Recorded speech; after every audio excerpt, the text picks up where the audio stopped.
Hi everyone. In today's videos, we'll practice common reservation scenarios, like booking a restaurant table or renting a car.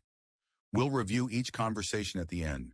We will cover key vocabulary and grammar tips and explore alternative expressions. Hi, I'd like to make a reservation for tomorrow evening. Of course. How many people will be in your party? It'll be for 4 people.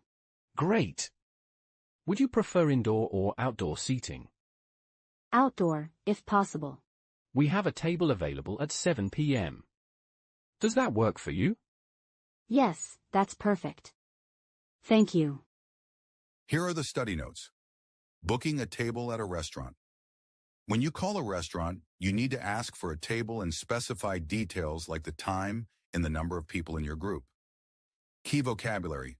Make a reservation to book a table ahead of time. Party.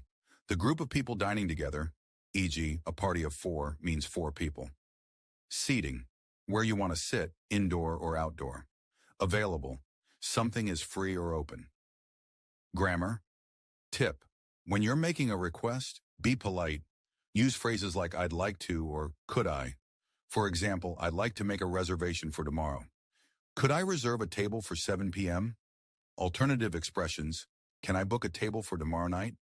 Do you have a table for 4? Is there availability for outdoor seating?